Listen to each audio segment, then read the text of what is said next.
All right. So I just wanted to kind of do a compare and contrast on what was happening years ago in real estate and where we're at right now, because I get a lot of questions. I specialize in residential real estate, and people are always wondering what the heck is going on. And over the last couple of years, did have a lot of effects from COVID and what that did to pricing and demand on real estate. So what's been going on generally, I would say, was a mass exodus from urban areas, but that effect has been tailing off. Historic low in interest rates, which has incentivized buyers to come out of the woodwork and start searching for homes to purchase. And nationally, there's also been a massive undersupply in new construction. So where does that bring us? 2008 to now, because sometimes people are wondering, now that we've got some underlying issues going on with the economy and people are wondering, is a recession going to be coming and what's that going to do to real estate? So back in 2008, we had a lot of loose lending practices at that point. So people were really, all you need to do was fog a mirror to be able to get a mortgage. Contrast that with now, a lot of sound lending practices have been in place. So that actually sets up a better bedrock moving forward in any kind of price adjustments with real estate. Supply and demand. So what was happening back in 2000, the run up to 2008 was that, there was actually enough supply at that point. What we've got now is not enough supply. So another part of the reason why prices have been going up is really a simple supply and demand issue. So when you think about lending practices, which I mentioned before, this is a pretty good indicator of how much you needed to do to be able to get a mortgage. There was tons of market product risk, borrower risk back in 99 to 2008. You can see right where it drops off. And then moving forward, everything became a heck of a lot more safer once the government imposed new standards and things like that on lending. Here's another one. You barely even needed to have a 620 credit score up until 2007 to get a mortgage. And then boom, as soon as the bottom fell out of the banking industry, everybody tightened up and it was a lot more difficult to get a mortgage. So the point of all that being that people who have mortgages have been getting mortgages since 2008 and forward have much more secure, sound, less risky mortgages. So I don't see any fallout from foreclosures going forward.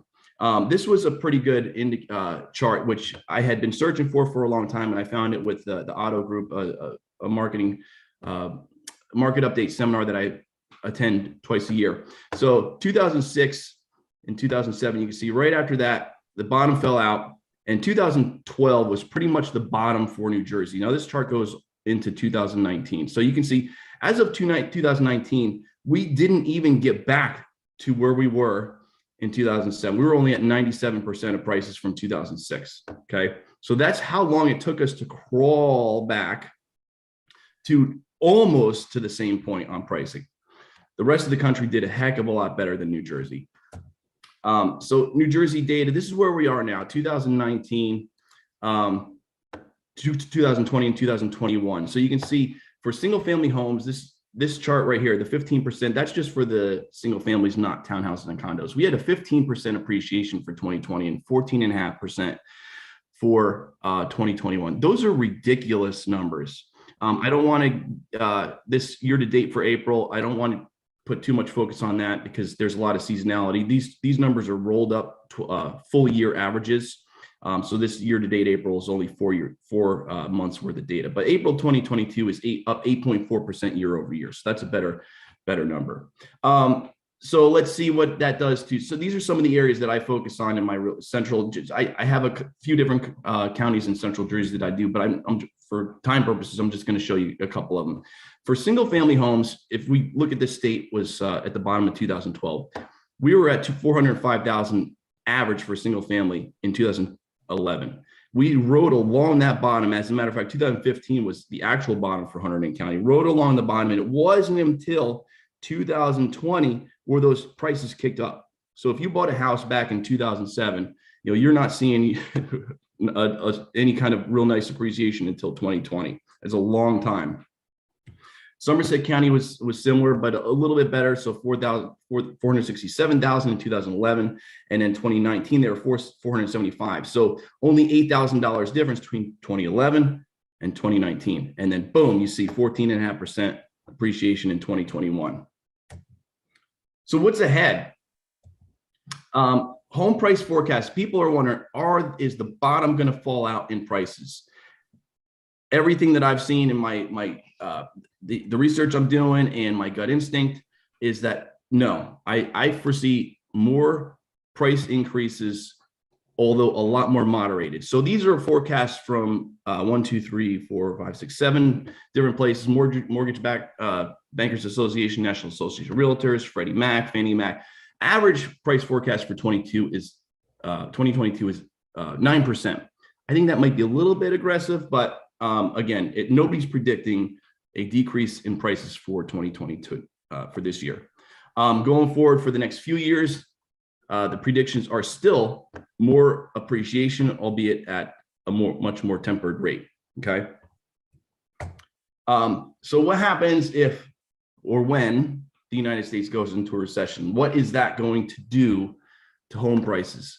Now, this chart shows what happened during the last 5 recessions to home prices. And you can see 3 of the last 5 actually had price appreciation through those times. In the 1991, it was 1.9% depreciation. And 2008, I'm sure we can all agree that 2008 was a huge anomaly as far as recessions were concerned compared. So going forward, if a recession happens or when it happens, is that going to cause housing prices to go down? Possibly. But the data shows that there's a better chance of continued appreciation through those times. What about people who were in forbearance through COVID, lost their jobs, or were temporarily out of work? These are forbearance were the people who had applied for some sort of program to either put their payments on pause or restructure somehow. May 2020, that was 4.676 million. And we're all the way down to less than 1 million on people who were in forbearance through the whole COVID situation. Another question that people are always wondering about is mortgage payments. So this is a pretty good chart of if you were trying to purchase a house and you were going to acquire a loan of $300,000 in January 2021, when rates were at 2.73%, your monthly payment would have been about $1,200. Going forward right now, like looking at October 2022, if the rates are 5.5%, you're looking at almost $500 more in the monthly payment for the same exact mortgage. So that's what interest rates are doing. So what that means is that it puts downward pressure on buyers' ability to purchase homes. So in effect, what they usually do is either they adjust the type of house that they're looking for, or they pull themselves off of the market altogether. So what's happening now? Feet on the street, me being out there showing buyers houses and listing houses. A few months ago, competition was such that in a hot area, you had a 30-to-1 ratio. Like if you were offering for a buyer, if you were a listing agent, when you had the house hit the market, by the time the weekend was done, if it was a great house and priced right, you had like 30 offers. It's not a thing anymore. It's more like 4 or 5 offers per property. So buyers are kind of at their financial limit and they're starting to pull back, and more sellers are going to come to the market. So I'm seeing an evening out of the buyer to seller ratios. Advantages will still be in the seller's court, but not as much, which means that sellers will have less pick of the litter. So if you have 30 buyers offering on your house, you get to pick whoever you want. With only 4 or 5, you get less to choose from, obviously. So the greedy sellers who were listening with pie in the high Skype prices, it's not going to work anymore. Buyers have become more sensitive to that and aren't going to tolerate it in the same way. Sellers are going to have to start dealing with home inspection issues. When buyers are competing against 29 other ones, they got to throw caution to the wind and say, I'm not going to do any inspections on your house. Well, that's going to go away. So sellers are going to have to start dealing with home inspection issues. Appraisal issues is another thing that people have been wondering about. Appraisal issues with prices starting to even out a little bit. Appraisal issues will become less common. I think I'm right at the 10-minute mark. So that brings me to Q&As. Anybody have any questions?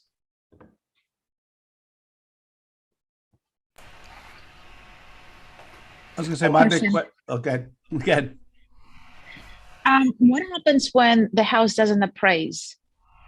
There's a couple different scenarios. So in this market, in a balanced market where there's an evening of I guess, advantage from buyers and the buyer to seller side.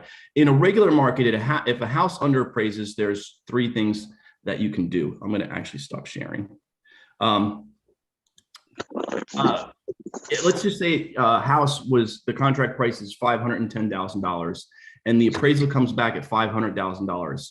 There's a choice that the buyers and sellers have to make. Either the seller lowers the contract price to $500,000, the buyer comes out of pocket for the $10,000 to cover that gap, or they can kind of meet somewhere in the middle where the buyers will say, I'll come up with $5,000 and I'll pay $405,000 if you're willing to reduce the contract price $505,000 if you reduce the contract price to $505,000, and we'll both split the difference. The reason for that is the lenders only lend to the contract price or the appraised value, whichever number is lower. So that's why if the appraisal comes back lower than the contract price, then some kind of decision needs to be made. Now, with the exuberance that we've been experiencing, buyers knew that appraisers were going to be a little bit of an issue to deal with. So they were saying, if an appraisal issue comes up, I'm going to cover it out of pocket. So that scenario is going to go away. If that makes sense. Yeah, that makes sense. And what about in a normal market? I mean, or historically, do the sellers tend to lower the price, or what's generally, like, what percentage wise, what generally tends to happen? Generally speaking, the sellers do not want to adjust the price. However, the agents usually have a conversation because the majority of times, if a seller is willing, it kills the deal based on that situation. It's extremely difficult to get another buyer back on the hook who's willing to pay as much or more as your first buyer. Usually the first buyer you get on a property is almost always the best one, who's willing to pay the most amount of money for it.